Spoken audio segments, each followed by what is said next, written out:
ज्यादातर लोग अपने काम को बोझ समझ के काम करते हैं, उनको बोझ लगता है, या उनसे काम जबरदस्ती करवाया जाता है, या उनको ऐसा लगता है यार ये काम बस मुझे करना ही है, मैं क्या करूं, मजबूरी है, मैं फंस गया हूं, मुझे ये काम करना है। और जब जब आप अपने काम को जबरदस्ती करते हैं, बोझ समझ के करते हैं, मजबूरी से करते हैं, आपको जीवन में किसी भी फील्ड में चले जाइए, आपको अच्छे रिजल्ट मिल ही नहीं सकते। वो काम को करते समय, ऐसे लोग जो 90% लोग जो फेल होते हैं, वो काम को करते समय बहुत फ्रस्ट्रेट रहते हैं, परेशान रहते हैं, फ्रस्ट्रेट रहते हैं। उदाहरण देता हूं दो तीन में। आप कभी किसी बैंक में गए होंगे अपना खाता खुलवाने के लिए, या अपना पेमेंट निकलवाने के लिए, या बैंक का कोई काम होगा, वहां पे कोई ऐसा एम्प्लॉय आपको जरूर मिला होगा, जरूर टकराया होगा, जो आपसे सीधे मुंह बात नहीं करता। क्या ये वीडियो भी आप देखते होंगे? यानी कि वो एम्प्लॉय बहुत बदतमीजी से जो कस्टमर आते हैं उनसे बात करता है, वो फ्रस्ट्रेट आदमी है, उसको अपने काम से प्यार नहीं, वो टेंशन में रहता है, परेशानी में रहता है, उसको जबरदस्ती वो काम करना पड़ रहा है। इससे क्या होता है? उस ब्रांच का तो नाम खराब होता है, साथ ही साथ एक आदमी की गलती की वजह से पूरे बैंक का भी नाम खराब हो जाता है। क्योंकि मान लीजिए एसबीआई बैंक का या एचडीएफसी बैंक का कोई एम्प्लॉय गलत काम कर रहा है, गलत तरीके से कस्टमर से बात कर रहा है, और उसकी वीडियो वायरल हो जाती है, तो वो व्यक्ति खड़ा होकर यही बोलता है कि एसबीआई के जो कर्मचारी हैं या फलाना बैंक के जो कर्मचारी है, ये सही नहीं है। एक इंसान की गलती की वजह से इतने बड़े बैंक की बदनामी हो जाती है। और नीचे लोग कमेंट करते हैं, जहां भी हम जाते हैं ऐसे लोग मिलते हैं। तो ऐसे फ्रस्ट्रेटेड जो लोग होते हैं, वो खुद तो सही काम करते नहीं, अपने साथ साथ अपनी ऑर्गेनाइजेशन का भी नाम खराब करते हैं। तो अपने आप को चेक कीजिए कि आप जो काम कर रहे हैं, कहीं आप फ्रस्ट्रेशन के साथ तो इस काम को नहीं करते। आप फ्रस्ट्रेट तो नहीं हो गए वीकेंड को ज्वाइन करके? आपको नेटवर्क बिजनेस फ्रस्ट्रेशन वाला काम तो नहीं लगना शुरू हो गया है कि जबरदस्ती करना पड़ रहा है, बोझ मान के आप इसको कर रहे हैं, बट ढो के चल रहे हैं कि एक मजबूरी है यार, करना है? अगर ऐसा है तो दोस्त, आप इस बिजनेस में कभी सफल नहीं हो सकते। कई बार आप बस के अंदर गए होंगे, तो बस में एक कंडक्टर होता है, आप देखिए, है ना, उस कंडक्टर को सीधे मुंह बात करना नहीं आता, बदतमीजी से बात करता है। किसी भी फील्ड में आप चले जाइए, बहुत सारी फील्ड आपको ऐसी मिलेंगी जहां पे सेल्स, कोई सामान खरीदने चले जाइए, सेल्समैन अच्छी तरह बात नहीं करता। अभी मुझे पीछे कार लेनी थी, मैं कई शोरूम के अंदर गया, कुछ शोरूम के अंदर इतने अच्छे एम्प्लॉय थे, इतना अच्छी तरीके से उन्होंने बातचीत की, और कुछ एम्प्लॉय तो ऐसे थे कि बस जो बात करने के लिए भी तैयार नहीं थे। उनको कोई फर्क नहीं पड़ता कि कोई आदमी 10 15 20 लाख रुपए, 25 लाख रुपए की कार लेने आया है, उनको अपनी सैलरी से मतलब है, बात खत्म। अच्छी तरीके से उन्होंने एंटरटेनमेंट हमें किया ही नहीं। लेकिन कई जगह गए, वहां पे कॉफी भी आ रही है, चाय भी आ रही है, प्यार से बात कर रहे हैं, 4 बार समझा रहे हैं, 10 बार समझा रहे हैं, हंस के बात कर रहे हैं, वहां खुशी होती है। वहां आदमी नहीं भी लेना चाहता, उस प्रोडक्ट को खरीद के लेके आता। तो अगर आप दोस्त फ्रस्ट्रेटेड होकर कोई काम कर रहे हैं ना, तो जीवन में कभी भी आपको बड़ी सफलता नहीं मिलेगी। कोई भी काम जब आप फ्रस्ट्रेटेड होकर करते हैं, तो आप अपना 100% एफर्ट उसमें नहीं डाल पाते। जब आपको कोई काम जबरदस्ती करना पड़ता है ना, तो आप अपना 100% जो एफर्ट है, वो उस काम में नहीं दे पाते हैं। और यही आपकी असफलता, हमारी असफलता का सबसे बड़ा कारण होता है। काम असफलता का कारण नहीं है, फ्रस्ट्रेशन असफलता का कारण है। क्योंकि फ्रस्ट्रेशन होने के बाद आप अपना 100% एफर्ट नहीं डालते हैं, और जिस काम में आप 100% एफर्ट नहीं डालेंगे, वहां पे जीवन में कभी आप सफल नहीं हो सकते। अब यहां पे जो विशेष बात जो मैं आपको समझाना चाहता हूं, वो कर्म करना नहीं है, काम करना नहीं है। मैंने पहले ही बोला, काम तो सभी लोग कर रहे हैं। जो बात मैं समझाना चाह रहा हूं, जिसको समझ के आपको आगे की मीटिंग सुननी है, और आगे कभी भी जीवन में काम करना है, वीकेंड कर रहे हैं, नेटवर्क बिजनेस कर रहे हैं, या कोई भी काम कर रहे हैं, कर्म करना महत्वपूर्ण नहीं है। सच्चे मन से, दिल से खुश होके, सच्चे मन से दिल से खुश होके अपने काम को करना, ये मैं अगेन रिपीट कर रहा हूं। काम करना महत्वपूर्ण नहीं है, सच्चे मन से, दिल से कड़ी मेहनत करना, खुश होके कड़ी मेहनत करना, ये महत्वपूर्ण बात है। अगर इस साइंस को आप सीख गए, तो आप किसी भी काम में, कोई भी काम है, धीरे धीरे उस काम में आप सफल होना शुरू हो जाएंगे। अगर अपने काम से आपको प्यार होना शुरू हो जाएगा, अपने काम को अगर आप खुश होकर करना शुरू कर देंगे। अब गीता में स्पष्ट लिखा है कि हमारा काम केवल कर्म करना है। आपने भगवत गीता पढ़ी होगी, नहीं तो कई बार आपने जब वीडियोज आती है तो आपने सुना होगा कि आपका और हमारा काम जो है ना, ईश्वर ने जो काम सौंप दिया आपको और हमारा काम क्या है, अब कर्म करना। ये स्पष्ट लिखा हुआ, कर्म करना हमारा काम है। अगर आप वीकेंड में आ गए, आप नेटवर्क बिजनेस में आ गए, तो कर्म करना आपका काम है। बैठे रहने से कुछ होगा नहीं, सोचने से कुछ होगा नहीं, कर्म करने से, क्योंकि हर क्रिया की एक प्रतिक्रिया। इसमें इस बात को आप जरूर समझ लें कि हर कर्म का फल मिलता है। अब जब हम बात कर्म करने की बात कर रहे हैं, गीता में लिखा है कि भाई कर्म करना जो है वो सबसे महत्वपूर्ण काम है। तो एक बात ध्यान रखें, हर कर्म का आपको फल जरूर मिलता है। हर कर्म का फल मिलेगा। आप सही कर्म करेंगे उसका फल भी मिलेगा, आप गलत कर्म करेंगे उसका फल भी मिलेगा। अच्छा, कई न्यूट्रल होते हैं, इन दोनों के बीच के होते हैं, वो कहते हैं कि अच्छा सही भी नहीं कर रहा हूं मैं, गलत भी नहीं कर रहा हूं मैं, तो कर्म ही नहीं कर रहा हूं, तो मुझे तो गलत नहीं मिलेगा। नहीं साहब, आपको भी गलत मिलेगा। तो एक हो गया जो सही कर्म कर रहा है, एक हो रहा है जो गलत कर्म कर रहा है, और एक हो रहा है जो कर्म, एक होता है जो कर्म ही नहीं कर रहा है। रिजल्ट तीनों को मिलेंगे, ध्यान रखिए। फर्क क्या आएगा, जो सही कर्म करेंगे, दिल से कर्म करेंगे, कड़ी मेहनत से कर्म करेंगे, उनको बहुत शानदार रिजल्ट मिलते हैं, उनको बहुत जबरदस्त रिजल्ट मिलते हैं। और जो नेगेटिविटी के साथ काम करते हैं, फ्रस्ट्रेट होके करते हैं, अपना 100% नहीं देते हैं, किसी भी काम को बोझ समझ के जो लोग काम करते हैं, गलत तरीकों को अपना के जो काम करते हैं, उनको आने वाले वक्त में गलत फल ही मिलेगा, गलत रिजल्ट ही मिलेंगे। और अगर आप ऐसे व्यक्ति हैं या ऐसे व्यक्ति के साथ आप काम कर रहे हैं जो कुछ नहीं करना चाहता, नौकरी में जुड़ा है लेकिन कुछ नहीं करना चाहता, बिजनेस में जुड़ा है लेकिन कुछ नहीं करना चाहता, उसका मन ही नहीं है काम में, नेटवर्क बिजनेस में जुड़ा है उसका मन ही नहीं है काम के अंदर, वो करना ही नहीं चाहता, तो एक बात ध्यान रखें, फल तो उसका भी मिलेगा, उसका फल भी आपको गलत ही मिलेगा।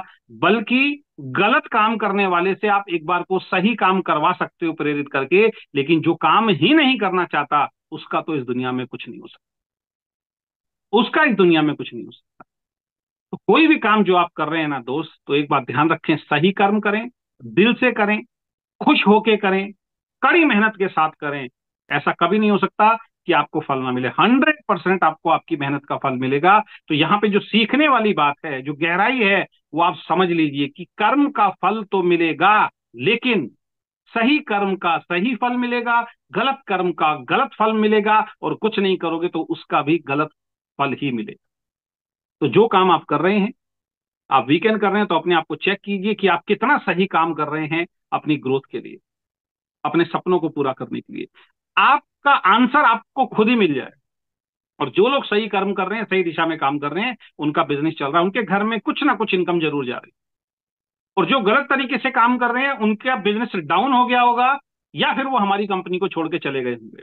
और जो कुछ नहीं कर रहे हैं दोस्त, उनको यहाँ पे कुछ नहीं आ रहा होगा। ये आप लिख लीजिए, आप देख ही रहे हैं, इसमें मुझे बताने की कोई जरूरत। अब गीता की इस लाइन को बहुत ध्यान से समझना बहुत ज्यादा जरूरी है। मैं फिर बोल रहा हूं, मैं कोई धर्म विशेष की बात नहीं कर रहा हूं, आप किसी भी धर्म से हैं, आप सिर्फ जो मैं आपको साइंस उसके पीछे छुपी हुई है उसको मैं समझाने की कोशिश करना चाहता हूं। गीता की इस लाइन को बहुत ध्यान से आपको समझना पड़ेगा, जो लाइन आप बार बार बचपन से सुनते आ रहे, कर्म करो फल की चिंता मत करो। क्या लाइन सुनते हो आप? कर्म करो लेकिन फल की चिंता मत करो। कितनी बार सुना होगा बचपन से लेकर आज तक, आपने कितनी बार पढ़ा होगा। पढ़ना बहुत आसान है, सुनना बहुत आसान है, लेकिन इसकी गहराई में जाके इसको समझना बहुत मुश्किल है। अगर इसकी गहराई समझ गए ना दोस्त, जीवन के अंदर आप कभी भी फ्रस्ट्रेट नहीं होंगे, डिप्रेशन में नहीं जाएंगे, अपने काम के प्रति नेगेटिव नहीं। अगेन रिपीट करता हूं, कर्म करो फल की चिंता मत करो। इस लाइन में बहुत बड़ा रहस्य छुपा हुआ है।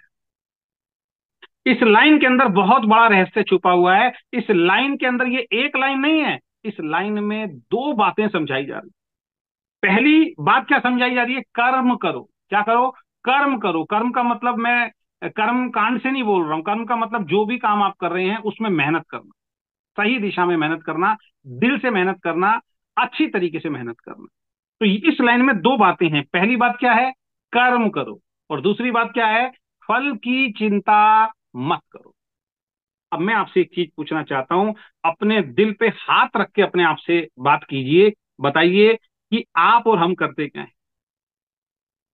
आप और हम करते क्या? हम और आप जो है ना, ये जो लोग सफल नहीं होते हैं वो पता क्या करते हैं, कर्म कम करते हैं और फल के बारे में ज्यादा सोचते रहते हैं। नेटवर्क बिजनेस में ज्वाइन हो गए, 1 लाख का चेक कैसे आएगा, 50,000 का चेक कैसे आएगा, डायमंड मेरे को जाना है। बात तो डायमंड की कर रहा है, बात 1 लाख की कर रहा है, बात 50,000 रुपए की कर रहा है, काम 2,000 का भी नहीं कर रहा। यानी कि हम फल के बारे में ज्यादा सोचते रहते हैं, हमेशा फल के बारे में बात करते रहते हैं, लेकिन कर्म नहीं करते। दोस्त, फल के बारे में बात करने से फल कभी नहीं मिलेगा। फल प्राप्त करने के लिए तो मेहनत करनी पड़ती है, बीज डालना पड़ता है, उस पौधे को पालना पड़ता है, वो फिर धैर्य रखना पड़ता है, फिर वो पौधा या पेड़ बनता है, तब जाके उसमें से फल निकलता है। मैं सोचता रहा मुझे सेब मिल जाए, सेब मिल जाए, सेब मिल जाए, सेब मिल जाए, नहीं मिलेगा। लेकिन अगर मैं सेब का पेड़ लगाता हूं तो एक दिन मुझे सेब जरूर मिल जाएगा। मार्केट से खरीदने की बात नहीं कर रहा हूं, लगाने की बात कर रहा हूं मैं यहाँ पे। तो कर्म कम करते हैं और फल की बहुत ज्यादा हम लोग बात करते रहते हैं। इसलिए क्या होता है, आप अच्छे कर्म नहीं कर पाते, आप सही दिशा में काम नहीं कर पाते, और जो फल आप प्राप्त करना चाहते हो वो फल भी आपको नहीं मिलता। लॉ ऑफ अट्रैक्शन का सिद्धांत क्या है? लॉ ऑफ अट्रैक्शन में यही सिखाया जाता है कि जो आप प्राप्त करना चाहते हो उसके बारे में लगातार सोचिए, और जो आप प्राप्त करना चाहते हो उसके लिए लगातार एक्शन लीजिए। वो एक्शन लेना ही तो कर्म है। आप काम नहीं करना चाहते लेकिन आप करोड़पति बनना चाहते हो, आप काम नहीं करना चाहते, आप लाखों रुपए महीने की इनकम चाहते हो, सर कैसे हो? तो बहुत ध्यान से समझना है, कर्म करो, फल की चिंता मत करो। तो फल के बारे में ज्यादा नहीं सोचना है, सोचना किसके बारे में है, कर्म के बारे में सोचना है। अब यहां पे देखो, मैं एक उदाहरण से आपको समझाता हूं। बच्चे को आपने देखा होगा, बच्चे को आप कोई भी काम सौंप दीजिए, कोई भी काम बच्चे को सौंप दीजिए आप, बच्चा वो काम आपसे जल्दी करेगा और आपसे अच्छा करेगा। उदाहरण के तौर पे, एक 40-45 साल का व्यक्ति है और एक 8-10 साल का बच्चा है। दोनों को आप साइकिल दे दीजिए, दोनों को साइकिल नहीं आती, और दोनों को ग्राउंड में आप भेज दीजिए, और ग्राउंड में भेजने के बाद आप देखते रहिए, शाम तक वो बच्चा साइकिल सीख के साइकिल चलाता हुआ वापस घर पे आ जाए। लेकिन बड़ा आदमी जो 40-45-50 साल का है, जिसको नॉलेज उससे ज्यादा है, जिसको अकल उससे ज्यादा है, जिसकी उम्र उससे ज्यादा है, वो साइकिल नहीं सीख पाएगा। कारण क्या है? बच्चा जो भी काम करता है ना, वो दिल से करता है, आनंद लेके करता है, उसको मजा आता है। उसको साइकिल मिल जाए ना, बस उसके लिए तो समझ लो दुनिया की सबसे बड़ी चीज मिल गई। दूसरा, वो फल के बारे में क्या होगा इसके बारे में नहीं सोचता, उसको तो बस साइकिल मिल गई, उसको तो साइकिल चलानी। क्या घटित होगा उसके बारे में नहीं सोचता। लेकिन 45 साल का आदमी क्या सोचेगा साइकिल चलाते समय? 10 बार तो इधर उधर देखेगा, मुझे कोई देख तो नहीं रहा यार, 45-50 साल की उम्र में मैं साइकिल चलाना सीख रहा हूं। यानी कि आधी से ज्यादा तो शर्म ही मार जाएगी उसको, वो शर्म ही उसको साइकिल नहीं सीखने दे रही। अब बच्चे ने साइकिल चलाया, पैडल मारा, बच्चा गिरा, और जैसी बच्चा गिरा वहां पे 4-5 आदमी खड़े हुए हैं, हंसने लग गया, अबे क्या हो गया, गिर गया? बच्चा कहेगा, अरे क्या हो गया अंकल जी, सीख रहा हूँ, कपड़े झाड़ेगा, खड़ा होगा, साइकिल लेगा और दोबारा फिर गिरेगा, फिर लोग हंसेंगे, फिर हंसेगा, कपड़े झाड़ेगा, चोट भी लग जाएगी, फिर भी साइकिल लेगा, उसको मालूम है दोबारा मौका नहीं मिलेगा, दोबारा मम्मी पापा नहीं देते, और गलती से चोट के बारे में मम्मी पापा को बता दिया, अब साइकिल नहीं मिलेगी। भाई साहब, वो सुबह से लेके शाम तक साइकिल चलाता रहेगा, गिरता रहेगा, चोट लगती रहेगी, शाम को साइकिल सीख के घर पहुंच जाएगा। और बड़ा आदमी गलती से पहली बात तो ये सोचेगा, अगर गिर गया, चोट लग गई तो नौकरी पे कौन जाएगा, गिर गया, चोट लग गई तो मेरे को परेशानी होगी, उसको कौन झेलेगा, लोग हंसेंगे, अगर मैं गिर गया, 4 आदमी हंस गए, अगले दिन वो मोटरसाइकिल, कार या स्कूटर चलाने जाता ही नहीं है, साइकिल चलाने जाता ही नहीं। तो बच्चा आनंदित होकर काम करता है और फल की चिंता नहीं करता, इसलिए बच्चा कोई भी काम अच्छा कर लेता है और जल्दी कर लेता है। आप और हम आनंदित होकर काम नहीं करते हैं और फल के बारे में पहले ज्यादा सोचना शुरू कर देते हैं, इसलिए आप और हम वो काम अच्छा कभी नहीं कर पाते। परिणाम के बारे में पहले सोच लेना या ज्यादा सोचना ही भटकाता है। परिणाम के बारे में, रिजल्ट के बारे में, अब बड़े आदमी ने क्या किया, गिर गया तो क्या होगा, बच्चे ने नहीं सोची ये बात, बच्चे के मन में आई भी नहीं होगी कि मैं गिर जाऊंगा तो क्या होगा, लेकिन बड़ा जब चला रहा है तो पहले ही सोच रहा है परिणाम, अगर मैं गिर गया तो क्या होगा, 4 लोग देखेंगे, हंसेंगे तो क्या होगा, यानी कि पहले जो परिणाम आने वाले हैं या नहीं आने वाले हैं, और परिणाम तो बाद में आने वाले हैं। कर्म करने से पहले परिणाम जो आदमी सोचना शुरू कर देता है, वो भटकाव में चला जाता है। मैंने इस कंपनी को शुरू किया, लाखों रुपए हमारे लगे, पूरा करियर मेरा इसके ऊपर लग गया। मैंने तो कभी नहीं सोचा कि मेरी कंपनी चलेगी या नहीं चलेगी, बस एक ही चीज सोचा, यार कर्म करेंगे, मेहनत करेंगे, ईमानदारी के साथ काम करेंगे, अच्छी सर्विस देंगे, अच्छी एजुकेशन देंगे, हार्ड वर्क करेंगे, खुश होके काम करेंगे। कैसे रिजल्ट नहीं मिले, कैसे रिजल्ट नहीं मिले। और आप 2,000 रुपए लगाकर 10 बार सोच रहे हो मेरा बिजनेस चलेगा, नहीं चलेगा, टीम बनेगी, नहीं बनेगी, हो पाएगा, नहीं हो पाएगा, तो फिर नहीं हो पाएगा। क्योंकि आप पहले परिणाम के बारे में सोच रहे हो, 1 लाख का चेक मुझे आ पाएगा या नहीं आ पाएगा। हम कह रहे हैं कि आएगा, आ गया। हमने जब शुरू किया था, जिनको प्लान समझाया था शुरुआत में, उनको बोला था आप लगे रहिए, एक दिन ऐसा आएगा आपको 1 लाख रुपए महीने का चेक यहां से आएगा। आज हमारी कंपनी में 1 लाख रुपए कमा रहे हैं। तो परिणाम, उन्होंने भी परिणाम नहीं देखा और हमने भी परिणाम के बारे में नहीं सोचा। हम अपना कर्म करते चले गए, वो अपना कर्म करते चले गए। जो जो कर्म कर रहा है, परिणाम उसके 100% उसको मिल रहे हैं। लेकिन 3 तरीके से, सही जो कर्म करेगा उसको सही फल मिलेंगे, गलत कर्म करोगे तो गलत मिलेंगे, और कई गुना मिलते हैं, ध्यान रखिए। और कर्म नहीं करोगे तो कुछ मिलने वाला नहीं है, जिंदगी बेकार होगी।